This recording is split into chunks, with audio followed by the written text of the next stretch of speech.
Question number 2 है, a tree breaks due to storm and the broken part bends so that the top of the tree touches the ground, making an angle 30 degree with it. The distance between the foot of the tree to the point where the top touches the ground is 8 meter. Find the height of the tree. मान लीजिए हमारे पास ए B dash एक tree था, ए B dash एक tree था और ये point सी पे टूट गया, यानी कि ये जो ट्री था ये पॉइंट सी पे टूट गया और ये जो सी बी डैश है ये बेंड होके कहाँ चला गया, इधर, ये जो बी डैश है इधर चला गया, इसलिए हमने इसको यहाँ पर बी नाम रखा है। ठीक, सी पॉइंट पे ट्री ब्रेक हुआ और बी डैश इधर चला गया और जो फुट ऑफ द ट्री है यानी कि जहाँ पे ट्री का बॉटम वाला पार्ट है उससे कहाँ की डिस्टेंस, जहाँ पे ट्री का टॉप टच कर रहा है ग्राउंड को, वो कितनी दी गई है, वो दी गई है क्वेश्चन में 8 मीटर। हमें क्या निकालना है, हमें निकालना है हाइट ऑफ द ट्री, यानी कि A B dash. Height of the tree क्या आएगी, A C plus C B dash. C B dash जो है वो बराबर होगा सी बी के, क्यों, क्योंकि यही वाला पार्ट ब्रेक होके इधर आ रहा है, नीचे आ रहा है। ठीक, तो हमें ए सी और बी सी निकालना है जिससे हमें मिलेगी हाइट ऑफ द ट्री। सबसे पहले हम लिखेंगे let A B dash B the height of the tree, A B dash B the height of the tree. Due to storm it breaks at C, C point पे break हो रहा है, such that its top touch ground and makes 30 degree angle, 30 degree angle, इसका top जो है 30 degree angle बना रहा है ग्राउंड के साथ। Total height of the tree मैंने आपको अभी कहा A C plus B dash C, A C plus B dash C and we know B dash C होगा बी सी के बराबर, बी डैश सी जो है बी सी के बराबर होगा क्योंकि यही वाला पार्ट ब्रेक होके इधर आ रहा है। ठीक, अब हम क्या करेंगे, सबसे पहले हम लिखेंगे in triangle A B C, A B C जो ट्राइंगल है इसमें क्या लिखेंगे, इसमें लिखेंगे tan 30 degree is equal to, tan theta किसके बराबर होता है, परपेंडिकुलर ओवर बेस। यहाँ पर परपेंडिकुलर क्या आएगा, ए सी, बेस क्या आएगा ए बी, तो ए सी बाई ए बी। हमें पता है tan 30 डिग्री किसके बराबर होता है, 1/√3। ए सी हमें निकालना है, ए सी, ए बी हमारे पास दिया है 8, तो यहाँ पर हम ट्रांसपोज करेंगे 8 इंटू 1 आएगा 8, ए सी इंटू √3 आएगा, इसको हम ऐसे ही रहने देते हैं।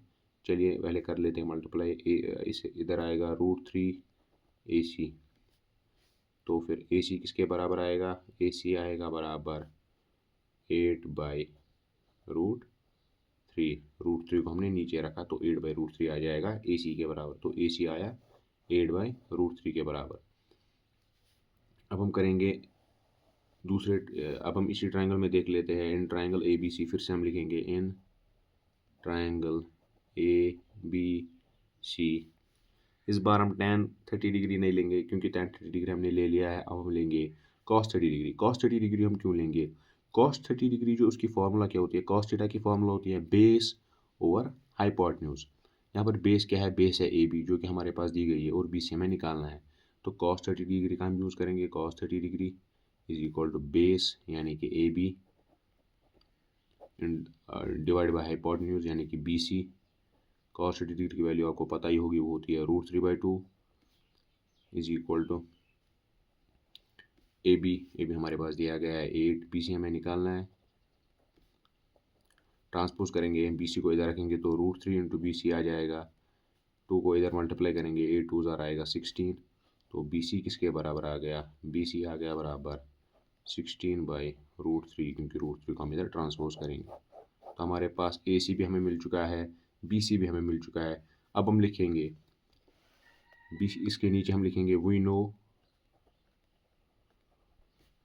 B C is equal to P dash C, इधर हमने ये लिखा था विच इज इक्वल टू 16/√3। तो अब हम लिखेंगे therefore height of tree is equal to A C plus B dash C. A C कितना है, ए सी कितना निकला हमारे पास 8/√3 प्लस बी डैश सी कितना निकला 16/√3, तो ये किसके बराबर आ जाएगा, अगर एलसीएम में निकालेंगे तो नीचे √3 आ जाएगा। √3 को किससे मल्टीप्लाई करें ताकि √3 आ जाए, 1 से 1 इंटू 8 आएगा 8, प्लस √3 को किससे मल्टीप्लाई करें ताकि √3 आ जाए, 1 से 1 इंटू 16 आएगा 16 इधर वापस, तो यहाँ पर आएगा 8 + 16 आएगा यहाँ पर 24 डिवाइडेड बाई √3। आपको मैंने कहा था अगर डिवीजन में, इंट्रोडक्शन टू ट्रिग्नोमेट्री जो चैप्टर था उसमें मैंने आपको कहा था कि अगर डिवीजन में यहाँ पर कोई भी टर्म रूट में होती है तो हम उससे रैशनलाइजेशन कर लेते हैं। यहाँ पर अगर √3 के बाद कोई और टर्म होती, यानी कि √3 + 2 मान लीजिए, तो हम रैशनलाइजेशन में उस +2 को -2 लिख लेते हैं। लेकिन यहाँ पर √3 के बाद कुछ भी नहीं है, तो हम यहाँ पर मल्टीप्लाई और डिवाइड करेंगे किससे, √3 से। तो यहाँ पर क्या आएगा, 24√3 आ जाएगा। 24√3 √3 इंटू √3 आ जाएगा √3 का स्क्वायर, स्क्वायर और रूट कैंसिल हो जाएगा यहाँ पर। तो यहाँ पर क्या आ जाएगा, यहाँ पर आ जाएगा 24√3 डिवाइडेड बाई 3। तो यहाँ पर 3 से कैंसिलेशन होगी, 3 1 जार 3 8 जार।